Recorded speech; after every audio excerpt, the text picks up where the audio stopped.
কান্না পেয়ে যাচ্ছে অটোমেটিক, কিন্তু কেন কান্না করছে? আর কত মিথ্যে কথা বলবা বলো? যদি দম থাকে তাহলে প্রুফ করে দেখাও, যদি দম থাকে তাহলে প্রুফ করে দেখাও। প্রমাণ দেখানোর পারমিশন চেয়েছি বলে তুমি আমাকে পুলিশের ভয় দেখিয়ে মুখ বন্ধ করে রাখতে চাইছো? পুলিশের ভয় দেখাচ্ছে? পুলিশের ভয় দেখিয়ে মুখ বন্ধ করে রাখতে চাইছো? বলছি দিদি, তুমি একটা ছেলে ধরা সেটা তো জানতাম, কিন্তু তুমি একটা ভালো পলিটিশিয়ান সেটা আজকে জানতে পারলাম। যখন দেখছি যে মোড়টা পুরো আমার দিকে ঘুরে দিয়েছে, তখন আমার মনে হচ্ছে এবার আমার বলা দরকার। বলছি কুমির দিদি শোনো, বলছি তুমি কান্না করতে ভেজলিন ইউজ করো না গ্লিসারিন? নমস্কার বন্ধুরা, welcome to my YouTube channel. আমি চাইনি কোনোদিন এসব বিষয়ে কথা বলতে। আরে এখনো তো ভিডিওই শুরু করলাম না, তার আগেই কান্নাকাটি। আমি আগের ভিডিওতেই বলেছিলাম এদেরকে নিয়ে আর কোনো ভিডিও বানাবো না, কিন্তু এরা তো দেখছি থামার নামই নিচ্ছে না। যদি এরপরেও আমি দেখি যে আমাকে নিয়ে আরো বাজে কিছু হচ্ছে, দেন লিগ্যাল স্টেপ নেওয়া ছাড়া আমার কাছে কোনো উপায় থাকবে। প্রমাণ দেখানোর পারমিশন চেয়েছি বলে তুমি আমাকে পুলিশের ভয় দেখিয়ে মুখ বন্ধ করে রাখতে চাইছো? এবার তো মনে হচ্ছে এদেরকে নিয়ে আলাদা একটা প্লেলিস্ট বানাতে হবে। তার মানে প্রীতম জেফারের জাস্ট ফ্রেন্ড নিয়েও এতটা ঝামেলা হয়নি যতটা এদেরকে নিয়ে হচ্ছে। আমার জীবনটা কেন নষ্ট করলো? ও ওর এক্সের জন্য ওয়েট করতে পারতো। এবার যদি আমি বলি যে আমার জীবনটা নষ্ট হয়েছে, তো যাই হোক, শুরু থেকে শুরু করি। তো আমাদের সুমি মামনি কিছুদিন আগে একটা ভিডিও আপলোড করে এবং সেখানে বলে আমি কেন চুপ করে আছি, এই যে হৃদয়ের সাথে আমার কি সম্পর্ক, আর আমার রিসেন্ট এই টক্সিক ব্রেকআপের কারণটা কি, এইসব কিছু নিয়ে আলোচনা করে এবং খুবই শর্টেই আলোচনা করে। ভিডিওটা একদম শর্টের মধ্যে শেষ করব, কোনো ঘ্যাচড়াঘেচড়ি করতে চাই না। ভিডিওটা একদম শর্টের মধ্যে শেষ করব, কোনো ঘ্যাচড়াঘেচড়ি করতে চাই না। फैमिली देखती है वरना मैं ऐसे ऐसे गाली दूं ऐसे ऐसे। ভিডিওটা একদম শর্টের মধ্যে শেষ করব, কোনো ঘ্যাচড়াঘেচড়ি করতে চাই না। বলছি 26 মিনিট 57 সেকেন্ড যদি শর্ট হয় তাহলে লং করে বললে কি করতে? মহাভারতের সেকেন্ড পার্ট লিখতে? আমাকে কি ধোবে আর আমি তোমাকে ধোবো। মুরগি ভাই আজকে কে কাকে ধয় আমিও দেখছি, প্রমাণ সহ। আমি একটা কথা বলি, ম্যাডাম কিন্তু স্কুলে ভালো স্টুডেন্ট ছিল এবং সম্মানের সঙ্গে ছিল। হ্যাঁ, এখন তো সম্মানের সঙ্গেই আছে, শুধু মাঝে সাঝে কমেন্ট বক্সে লোকে ছেলে ধরে লিখে যায় আর কি। ম্যাডাম কিন্তু স্কুলে ভালো স্টুডেন্ট ছিল এবং সম্মানের সঙ্গে ছিল। আমার ফ্যামিলি জানে, আমার টিচার্স জানে যে আমি কেমন স্টুডেন্ট ছিলাম। আচ্ছা মামনি, তোমার হৃদয়ের সঙ্গে রিলেশন কোন ক্লাস হয়েছিল? আমি যখন ক্লাস 7 এ পড়ি আর ও ক্লাস 9 এ পড়ে। আমার ফ্যামিলি জানে, আমার টিচার্স জানে যে আমি কেমন স্টুডেন্ট না ছিলাম। না, এখন আমরাও জেনে গেছি তুমি কেমন স্টুডেন্ট ছিলে। না মানে আমরা ক্লাস 7 এ প্রেম কি জিনিস সেটাই জানতাম না, কিন্তু এদিকেই মামনি তখন সম্পর্ক তৈরি করতো। আমি যখন ক্লাস 7 এ পড়ি আর ও ক্লাস 9 এ পড়ে। আমার ফ্যামিলি জানে, আমার টিচার্স জানে যে আমি কেমন স্টুডেন্ট ছিলাম। বলছি এত ভালো স্টুডেন্ট কি করে হয়, একটু টিপস দেবে? मादरेर बाच्चा। এবার আমাদের মামনির মতে মামনি সারা জীবনে শুধুমাত্র দুটোই বয়ফ্রেন্ড ছিল। এ হচ্ছে my first love of my life. ওই যে কলেজে ছিল ওটা আমার সেকেন্ড প্রেম। কিন্তু মামনি পিন্টু বলছে নাকি তোমার আরো একটা বয়ফ্রেন্ড ছিল। তুমি স্কুলে একজনের সাথে রিলেশন ছিল, তারপর ওকে ছেড়ে তারপর আরেকজনের সাথে 2 বছর রিলেশনে ছিল, 2 বছর ওকে ঠকিয়ে তারপরে আবার আমার সাথে 3 বছর রিলেশনে ছিল। বিশ্বাস করো, আমি এতদিন জানতাম সুমি খুব সুন্দর কাহিনী বানাতে পারে, কিন্তু এত সুন্দর যে ম্যানিপুলেট করতে পারে সেটা আজকে জানতে পারলাম। আমার ফ্যামিলি জানে, আমার টিচার্স জানে যে আমি কেমন স্টুডেন্ট। এইসব বিষয় নিয়ে ভিউজ করার আমার কোনো ইচ্ছা নেই। আমি তো বলতে গেলে এখন কেঁদে ফেলবো, আমার কান্না পেয়ে যাচ্ছে অটোমেটিক, কিন্তু शर्म करो। তোমরা কখনো কুমিরে কান্না দেখেছো? না দেখলে দেখে নাও, এরপরে আর সুযোগ পাবে না। কেন কান্না করছে? আরে মানলাম তুমি একটু কান্না করে সিম্পেথি নেওয়ার চেষ্টা করছো, তাহলে মাইকটা মুখের সামনে নিয়ে কান্না করার কি আছে? लज्जा लगा दरकार। আর আমার জীবনে এই প্রথম কাউকে দেখলাম যে কান্না করার জন্য আগে থেকে প্রিপারেশন নিয়ে এসেছে, রুমাল, জল, ফ্রুটি। লোকজন ভাবছে আমি সিম্প্যাথির জন্য কিছু করছি, কিন্তু না না, দিদি তো একদমই সিম্পেথির জন্য করছে না। থাম্বনেলে কান্নার ছবি, ভিডিও শুরুতে কান্নার ক্লিপ, কান্না করতেছিল কেন? আমি তো আসি না তোমার পাশে। এইগুলো তো শুধুমাত্র দিদি লুডো খেলার জন্য দিয়ে গেছে, তাই না? এবার পিন্টুর সঙ্গে সম্পর্ক ভাঙার কারণ, দিদির মতে পিন্টুর কোন বৌদির সঙ্গে সম্পর্ক ছিল, পাড়াই একজনের সঙ্গে মানে একটা বউয়ের সঙ্গে তার সম্পর্ক আছে, আর ওদের বাড়িতে এসে খুবই ঝামেলা করেছিল। তাই একদিন রাত্রেবেলায় সে আসলো, এসে আমার বাড়িতে প্রচুর সিন ক্রিয়েট করলো। কিন্তু আসল কারণ যে হৃদয়, সেটাই দিদি বলে না। অ্যাক্সিডেন্টের সময় যখন হৃদয় দেখতে এসেছিল, তো সেই ব্যাপারটা কখন ছিল? সত্যি বলতে তখন হৃদয়ের সঙ্গে আমার কোনো কথা হতো না। ও জাস্ট একটা পোস্ট দেখে আমাকে দেখতে এসেছিল। জাস্ট একটা পোস্ট দেখে আমাকে দেখতে এসেছিল। না মানে এতদিন এত কিছু হয়েছে, তখন হৃদয় আসেনি। मादरेर बाच्चा। কিন্তু 7 বছর পর যখনই সুমির পা ভাঙলো, তখনই হৃদয়ে জেগে উঠলো ভালোবাসা।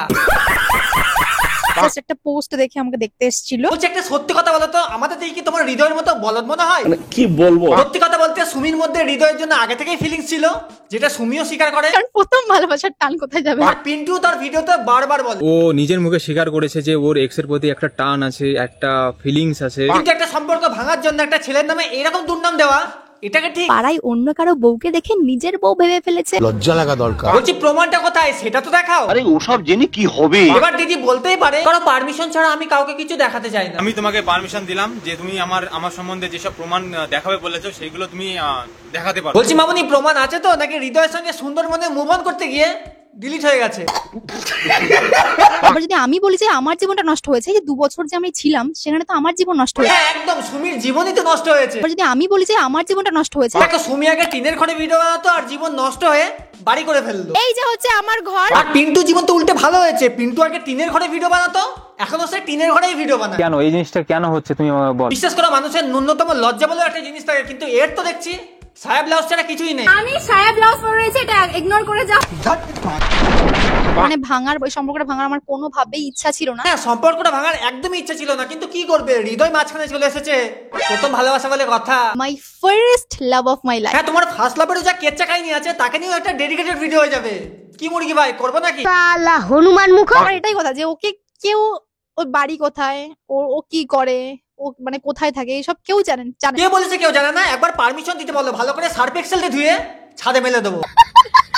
এবার আমাদের সুমি দিদির মতো পিন্টুর ফ্যামিলি থেকে সুমি কোনোদিনও সাপোর্ট পাইনি। তো কোনোদিনও ফ্যামিলি থেকে সাপোর্ট আমি পাইনি, অবশ্যই আমি নিজেও চাইতাম না। আচ্ছা মামুনি তাহলে এইগুলো কি? এই দেখো পিন্টুর মা আমার জন্য আচার পাঠিয়েছে। 500 টাকা কে দিলো? কে আর দেবে, পিন্টুর মা দিল। এবার তোমরাই বলো, কারো ফ্যামিলি যদি সাপোর্টই না করতো তাহলে এগুলো কি জন্য করতো? তোমার দেওয়ালে ঘুঁটে দেওয়ার মতো মুখ দেখতে? তো অবভিয়াসলি ভাই, কার মা বাবা ভাই দেখবে যে ছেলেটা এরকম, তারপরে ওর সঙ্গে কি করে থাকতে দেবে? কোনোদিনও হবে না। দেখো আমি ভিডিওতে মা বাবা তোলা একদমই সাপোর্ট করি না, কিন্তু কিছুদিন আগে তোমার মা একটা কথা বলেছিল না? কোথাও গেলে আমি একটু নিশ্চিত থাকি যে পিন্টু পাশে থাকলে আমি একটু নিশ্চিত যে কেউ না কেউ আছে, ওকে ও ঠিক বাড়ি চলে আসবে। বলছি কাকিমা এখন তো মেয়ে হৃদয়ের সঙ্গে ঘুরে বেড়াচ্ছে, এখন নিশ্চিত আছেন তো? অবভিয়াসলি ভাই, কার মা বাবা ভাই দেখবে যে ছেলেটা এরকম, তারপরে ওর সঙ্গে কি করে থাকতে দেবে? আচ্ছা মানলাম কারো বাড়ির লোক চাই না তাদের মেয়ে এরকম বৌদিবাজের সঙ্গে থাকুক, কিন্তু আমাকে একটা কথা বলো, কারো বাড়ির লোক কি এটা চাই তাদের মেয়ে সায়া ব্লাউজ পরে ভিডিওতে আসুক? আমি সায়া ব্লাউজ পরে রয়েছে, এটা ইগনোর করে যাও। পুজোর ভিডিও গুলোতে স্পেশালি মানুষ এমন হেড দেয় না। এবার অনেকে বলে যে শুধু পুজো করলেই হয় না, ভালো মন থাকা দরকার। ঠিকই বলে, কারণ পুজোর দিনও তো তুমি ছাড়ো না। এই কোথায় যাচ্ছ গো? ফুল নিচ্ছি দেখ। বিশ্বাস না হলে এই দুটো ড্রেস ম্যাচ করে দেখো, এবার তো বিশ্বাস হলো। মানুষ নিজের লাইফে খুশি না থাকলে অন্য কারোর নামে বদনাম করতে শুরু করে। যখনই দেখবে কেউ সুখী আছে, ভালো আছে, ব্যাস আর সহ্যই হবে না। একদম, দেখো আমি যেমন তোমাকে সহ্য করতে পারছি না, যে মেয়েটা ব্রেকআপের কিছুদিন আগে আগের বয়ফ্রেন্ডের সঙ্গে দীঘা এত খুশি খুশি ঘুরে আসতে পারে। এই সুমি আমরা কোথায় যাচ্ছি? এই যে আমরা একটা সুন্দর জায়গায় আছি গাইস। কোথায় কোথায় কোথায়? সব বাঙালিদের জায়গাটা অনেক প্রিয়। যে ব্রেকআপের কিছুদিন পরেই নতুন বয়ফ্রেন্ডকে নিয়ে সুন্দরবন কি করে যেতে পারে? হাই গাইস, আমি জীবনে প্রথমবার একা একা ট্রাভেল করে এসেছি। अरे शर्म करो। না তুমি একা আসোনি, তোমার সঙ্গে হৃদয় এসেছিল। আমি বিশ্বাস করি না, জানতাম প্রুফ ছাড়া তোমরা বিশ্বাস করবে না। এই দেখো দেখে ফেলেছি। এবার দিদির কথা মতে দিদি পিন্টুকে খারাপ কথা বলতেই চাই না। তাকে একসময় ভালোবাসতাম, ফিল করতাম, ওই জন্য আমি তাকে নিয়ে কোনো বাজে কথা আমি ভিডিওতে পোস্ট করতেই যাইনি। আচ্ছা তাহলে এইগুলো কি? পাড়ায় অন্য কারো বউকে দেখে নিজের বউ ভেবে ফেলেছে। যেমন আগে আমাকে সব শিখিয়ে দিতে হতো, কেন বললাম? আর এরকমই আমি অনেক ভিডিও চোখে আঙুল দিয়ে দেখিয়ে দিতে পারি যেখানে তোমরা পিন্টুকে প্রায় পোক করেছো। তাকে নিয়ে কোনো বাজে কথা আমি ভিডিওতে পোস্ট করতেই যাইনি। আমরা তোমাকে ছেলে ধরা তো জানতাম, কিন্তু দোগলাবাজ কবে থেকে হয়ে গেলে? গল্প বানানোর একটা লিমিট থাকে, তুমি যা গল্প বানাতে পারো না। ভাই তুই আজকে জানলি? আমি তো সাধ্য বাড়ি থেকেই জানতাম। এবার আমরা এতক্ষণ ভাবছিলাম সুমি আর পিন্টুর বেকারের পরই সুমি হৃদয়কে নিয়ে সুন্দরবন গেছে, ঠিক তো? কিন্তু এখানে তো আলাদাই কেস চলছে। 12ই জুন দেখলাম যে তার সাথে সুন্দরবন চলে গেছে, মানে ব্রেকআপ হয়ওনি। ভগবান, মানে এতদিন জানতাম মানুষের আলুর দোষ আছে, কিন্তু এর তো দেখছি ছেলের দোষ আছে। শালা হনুমান মুখ। আবার ভাবতে পারছো এত নেকা কান্না করেও যখন মানুষের সিম্পেথি পাচ্ছে না, তখন পিন্টুকে পুলিশের ভয় দেখিয়ে তার মুখ বন্ধ করে দিচ্ছে। প্রমাণ দেখানোর পারমিশন চেয়েছি বলে তুমি আমাকে পুলিশের ভয় দেখিয়ে মুখ বন্ধ করে রাখতে চাইছো? আমার কি মনে হয় বলো তো, সুমির হয়তো সকালে ঠিকঠাক হাগা হচ্ছে না, তাই এসব উল্টো পাল্টা বকছে। লিগ্যাল স্টেপ নেওয়া ছাড়া আমার কাছে কোনো উপায় থাকবে না। বলছি পাবলিকের কাছে তো ধরা পড়েই গেছে, এবার কি অফিসিয়াল ভাবেও ধরা খাবে? মহাদেবের ভক্ত হয়ে আমরা অপেক্ষা করছি আমি শোনো, যে একটা কথা বলি। আমার মহাদেব বিচার করবে, কিন্তু মহাদেবও চাইলো যে আমি মৌজানো মুখ খুলি। মহাদেবও চাইলো যে আমি মৌজানো মুখ খুলি। আমি তোমাদের হাত জোড় করে বলছি, তোমাদের এই ত্রিকোণ প্রেমের কাহিনীর মধ্যে মহাদেবকে টেনো না, মহাদেবের আরো অনেক কাজ আছে। আর হইলো প্রমাণের কথা, ওইদিকে তো পিন্টু পারমিশন দিয়েই দিয়েছে। আমি তোমাকে পারমিশন দিলাম যে তুমি আমার সম্বন্ধে যেসব প্রমাণ দেখাবে বলেছো সেইগুলো তুমি দেখাতে পারো। এবার তুমিও পারমিশন দিয়ে দাও, ওকে? मादारेर बाच्चा। বিশ্বাস করো তোমার যে কাণ্ড কারখানা আছে, তোমাকে নিয়ে একটা ছোটখাটো কাব্যগ্রন্থ লেখা হয়ে যাবে, কিন্তু কি করব? সময় নেই। अबे साले ভাই আজকে ভিডিও এতটাই থাক। ভিডিও ভালো লাগলে লাইক কমেন্ট শেয়ার আর হ্যাঁ সাবস্ক্রাইব করতে ভুলো না। দেখা হচ্ছে পরের ভিডিওতে খুব তাড়াতাড়ি, ততদিন জন্য বাই। অনেকে বলছে ভগবান দেখে নেই, আমি বলছি যে ভগবান দেখবে, ঠিক আছে।